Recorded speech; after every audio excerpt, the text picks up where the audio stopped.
Dianne Feinstein, again, showing us the value of primaries, has had probably the most aggressive week I have seen her have in as far as I can remember, frankly. I mean, we have that, we talked about it at the beginning of the show, that moment where during the so-called negotiations with Donald Trump over DACA, I mean, to be honest, that wasn't a terribly, huge leaning in moment, but she did ask, hey, Mr. President, can we have a clean DACA vote? And he, of course, was too stupid to realize, like, wait a second, that's not what I want.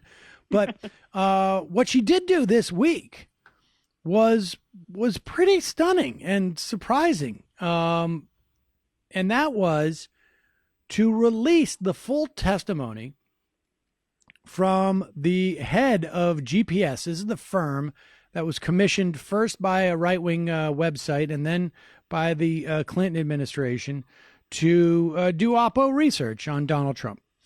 And she released this despite the fact that the chairman of the committee, Grassley, a Republican, wanted to suppress this testimony. What's important about this?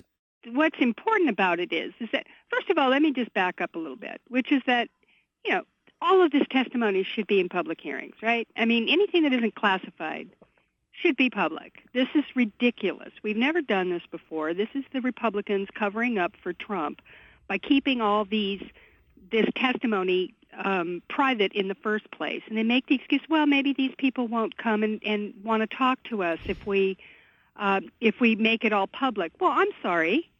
That's the way this works. It's worked in every other. We had public hearings on Watergate. We had them in Iran-Contra. We had them in Whitewater. This is ridiculous. And the fact that they're keeping it quiet at all, anything that isn't classified should be out there. So just saying that up front. Not to mention that the lawyer for this person who testified wanted the testimony to be made public.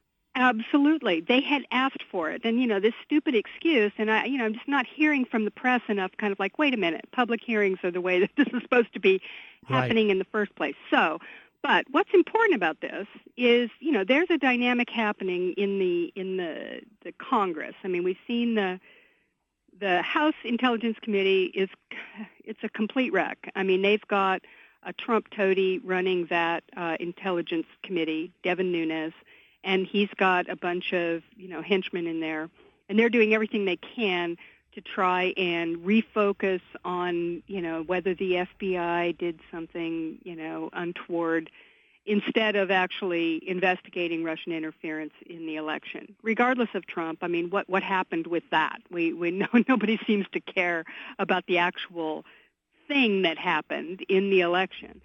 They're not bothering with that, and that committee is a complete mess. It's devolved into total partisanship, and now they're probably going to put out competing reports, which everyone will, pick which one they believe and, carry on. In the Senate, you still have the Intelligence Committee, which has an interesting setup. It's a little different than the rest of them in that there's a co-chairman situation there. So the Democrat has the same rights on that committee as the Republican.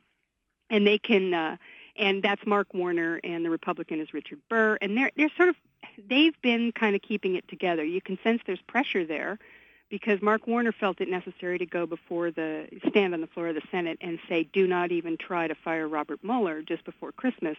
That was a little extreme for him. He's not that kind of he's not that sort of a showboating type, and it struck me that there was something more happening that maybe we couldn't see that compelled him to do that. But so far they're hanging together. There's the Senate Judiciary Committee, which has been, taking testimony, and they've had a bunch of witnesses come before them. This one just exploded this week with the release of this testimony. And the reason that Dianne Feinstein did this was because last week, Lindsey Graham and Chuck Grassley, who is the chairman of the committee, sent a referral to the Department of Justice saying that they should look into arresting Christopher Steele, the British spy who had done the nefarious dossier, because they had found some evidence that he had lied to the FBI.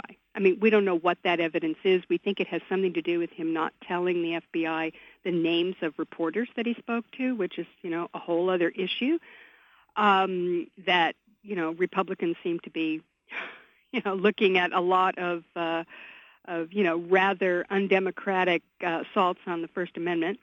But in any case, that's what they did that, and I don't think it was Grassley because he seems, to be perfectly honest, I think he's a little Trumpish, a little addled. He's kind of confused about these issues. It's Lindsey Graham who has now become Trump's top henchman in the Senate, and so they did that. And Feinstein, the Democrats have been saying for months that they wanted this testimony from Glenn Simpson, who's the head of who owns this company, Fusion GPS, who hired Christopher Steele. The Democrats had wanted this testimony released. Simpson wanted the testimony released. His lawyers wanted it released. They all, and the reason Simpson wanted it released is because they're smearing him all over the place and calling him, a sellout and, a prostitute and everything else. And this testimony would clear up a lot of these ridiculous sort of claims on the part of the Republicans. So Feinstein fought back. And, I found this very interesting.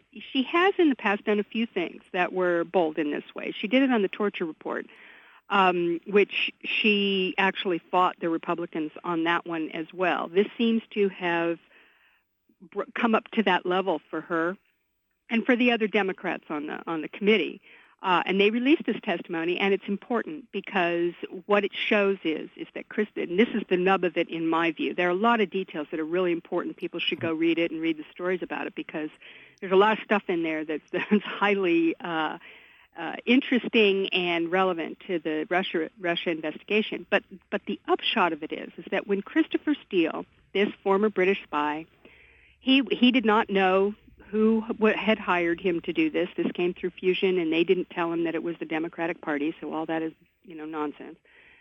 He started investigating this, and what he saw alarmed him so severely that he, as a former, spy and a government official intelligence official, felt compelled to report this to the FBI.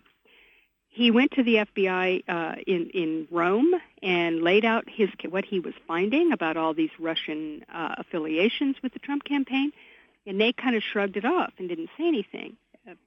He continued his investigation, kind of wondering what was going on, and then in the fall got together again with the FBI.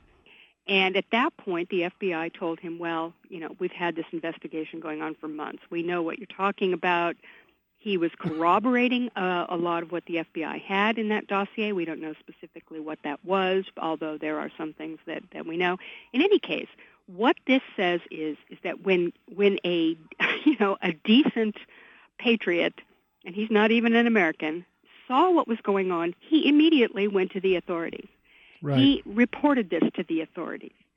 Nobody in the Trump campaign, as far as we know, did the same thing. And that is what the Republicans are covering up. All of this stuff shows over and over and over again that the Trump campaign did not do what any normal citizen would do. And I would have done it. If I was approached by Russians and I was working on a political campaign, I'd mention it. I just would. I just know I would. Anybody would do that if they had, and I guess you can try and chalk this up to people being stupid, but I don't think that's good enough. I really don't. So that's where we're at with that, and it's an extremely important moment because it shows what I just told you. It's a reiteration of something that we know, and it is Dianne Feinstein saying, hey, you want to play hardball? We're going to play hardball too. Well, it also reveals that the Republicans are playing hardball. Right. I mean, that they're actively trying to suppress this for some reason. Yes. And we should say it's not because it creates less controversy, right? Like it's not like because it's more or less a distraction. I mean, there's stuff there they just don't want out. All right, we got to take a quick break. I'm Sam Seder. This is Ring of Fire Radio. I'll be right back with Heather Parton. You may know her as Digby. We're going to be talking about Steve Bannon.